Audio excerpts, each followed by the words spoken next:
Welcome to Inspirational Journeys, everyone. My name is Ann Harrison, and today I have the pleasure of speaking with Ellen Nichols, who has written a memoir entitled Remember Whose Little Girl You Are. It's tales of life in the South in the 50s and 60s. So, welcome to the show, Ellen. Thank you for having me. It's a pleasure. So, why don't you start by introducing yourself to the listeners and the viewers? Okay, I'll start by saying I am a retired person, 78 years old and happy to be here still. I'm a preacher's daughter originally. I still am. He's not alive anymore, but I'm daughter of a preacher and the granddaughter of a preacher. Wow. So came by that honestly. And I'm the kind of person that always has just tried to be honest. And I find it easier to get along in life if you're honest, because then you don't have to remember all the things you made up to tell people. Right. It's it's just gives you a better feeling. I'm not saying I'm perfect. I've done a few things in my life that I wouldn't want to put out Nobody, there, but right. Nobody's perfect. no. It's only one So is perfect that the thing. kind of thing? Was that enough, or do you need No, more? that's fine. That's fine. I was about to say the only perfect being in this world is God. Yeah, exactly. So, what inspired you to become a writer? Um, it's a pretty simple story. I grew up down south in the deep south and Mhm. then ended up going to Toronto, Canada to go to graduate school. That was a big decision. I thought I was going to be there a year and I stayed 50 years. And people in Toronto and in Canada loved my stories about the deep south. And they seemed to be quite meaningful to these people too when I would talk to about difference in attitudes that I had from this times that I was living in and about my father being a minister and the importance of that. And I told these stories, and twice when I left a job, to go to another job, they, on the card that everybody signed, people said, "We're going to miss your stories. We're going to miss your stories." And so I decided, hey, maybe I'll just write them all down. Yeah. And that's what I did. Mm. I could never get it published in Canada though, because it was all about the Deep South. It wasn't about Canadian stuff. But then when I moved back down here, I found a publisher. Wow. Yeah. So you're in Florida, right? I'm in Florida. I'm in Gulf Breeze, which is near Pensacola. Wow. And I must give some credit to Cassandra King, who led me to Kohler Publishers. And that was how I was able to publish the book. And she's a published author herself. She didn't have to take time to help me, but she sure did. Wow. That's Yeah. amazing. So, why don't you kind of give us a little overview about your book? Okay. It doesn't follow any kind of traditional format because that was sort of the way it just came out. It did run chronologically. I did start back when I was young and went right through till I left to go to Canada. So it's full of stories about my life and my friends and my family, and especially about boyfriends. I seem to I've been reading some of these, yeah, yes. I seem to have questionable taste when it came to choosing boyfriends. But deep down inside, I always had this feeling that I could change them. I could save them. Silly me. So that was the way the timing of it came as a result of I started with when I was born and lived in Georgiana and I was just a little girl, and then ended with my trip to Canada. Wow. Yeah, and your college and all of that. And there are some very, very humorous uh things in the book too that'll have you laughing out loud, honestly. Cause I did. Good, thank you. Um, so Oh, let's talk about your writing process. Did you outline this book or did you just write the stories and no, I just wrote the stories. In fact, the first publisher I sent it to was on the recommendation of a woman I met in Toronto at a fundraiser that I was in charge of, and was chatting with her and told her about it. And she said, well, I have a friend, Suzanne Gluck, who is a literary agent in New York. Give it to me and I'll send it to her. So that's what we did. But in the beginning, the title of it was Southern Men, because it was predominantly about all these wild and woolly boyfriends. So when Suzanne Gluck got it, she wrote back and said, I love your literary voice. You have a strong literary voice, but this reads like a bunch of short stories. And sorry, but I don't do short stories. So I forgot about that. And then I met with a literary agent in Toronto named John Pierce. And he's acknowledged any acknowledgments. And he and I were on the board of directors of an orchestra. And I used to say to him, I'm going to bring my book one of these days for you to read.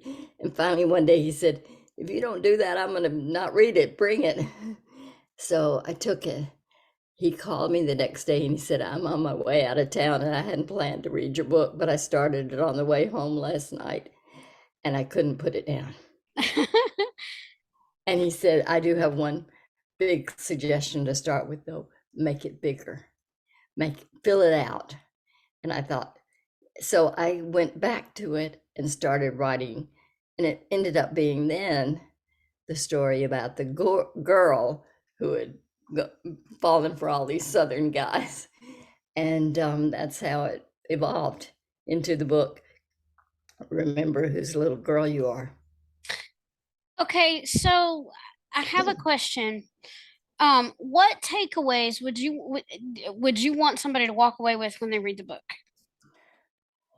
The I was especially interested in people knowing that back in the 40s and 50s and 60s, when the civil rights movement was first taking hold and people were starting to talk about ending segregation, and my family had such a different attitude toward the general public in the South, that I wanted to tell that story. I wanted people to know that there were those of us back then that were trying to do the right thing. I don't want to Wow. sound too pompous or anything like that, but my family was devoted to doing the right thing. I'm gonna have to ask now because I'm curious. Did you ever get a chili cheese dog from Dairy Queen? You're gonna laugh because yes, but guess when? When When? I moved back down here, I went over there and it was the same. It had a separate building they built onto where you went and sat and ate, but the thing itself was still the same. But there was only one window and everybody ordered from that window. So I marched right up and said, I'll have a chili cheese dog with everything on it. Thank you. Oh, that is so fun. I had to ask that question because you still in the book when I read it. I read twice that you never got that chili cheese dog. I I was never just curious. did. And it was only when I came back down here. And I should quickly tell you how I came back down here because it's a little story unto itself. There's a man, Mike Ward, that I went to junior high and high school with. And then we went our separate ways. We never dated, but we were on the student council and the honor society, all these nerdy things together. And I connected with him via another friend's Facebook.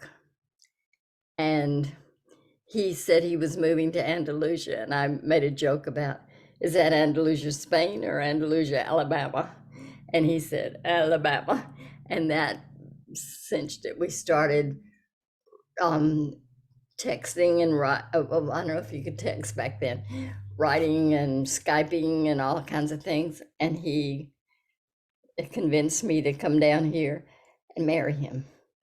So we were married 7 years ago. Oh, wow. That's awesome. So that's why I came back. Wow. So, what are you, are you working on anything new now? Yes. The publisher, John Kohler, had said to me, I mentioned on my way to Canada, and I talk about at the very last sentence in the book, I say something about, and I've got met some men up there too, married a few of them. And so he said to me at that time when they agreed to wanted to publish this book, he said, I want the next one too. So I've been working on it. It Oh, won't be quite as exciting because I don't have any murderers or any wow. suicides or anybody to write about like that. So it won't be quite as interesting. But I think it will actually because there are a lot of normal people that I was dealing with, but they weren't ordinary. They were just normal. Okay. So, where can people find you online?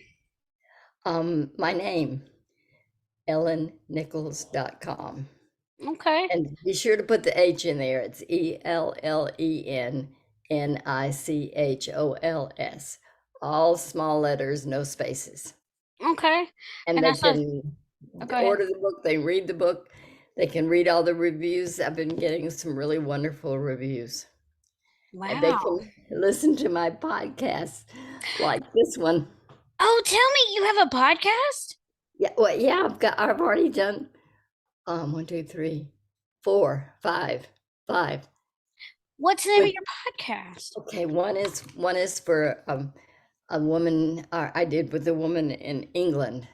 She was in London and I was in um Gulf Breeze, Florida. And there we were podcast, or she was interviewing me. It's Oh, you've been on several different ones. Okay. yeah, yeah, that's I was yeah. thinking you So started your own. Huh? oh no, no, oh I'm sorry, no, several others. Oh, So okay. So all of those are on your website. yeah, people can go and just look at events, and then the podcasts will come up.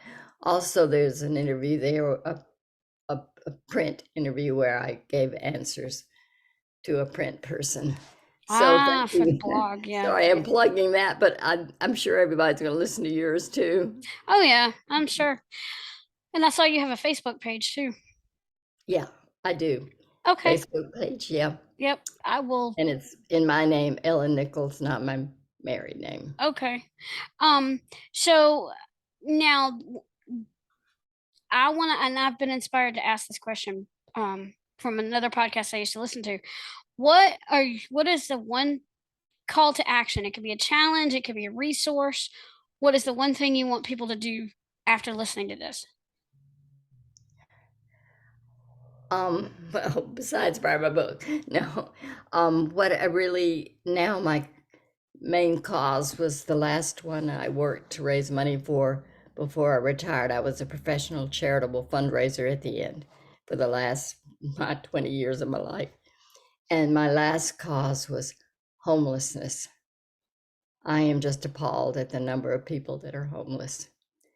And my last job was with a group called Haven Toronto that's for men over the age of 50 who are homeless.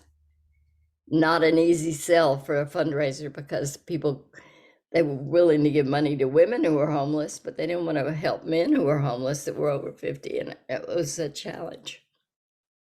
So I really believe in that one. Okay.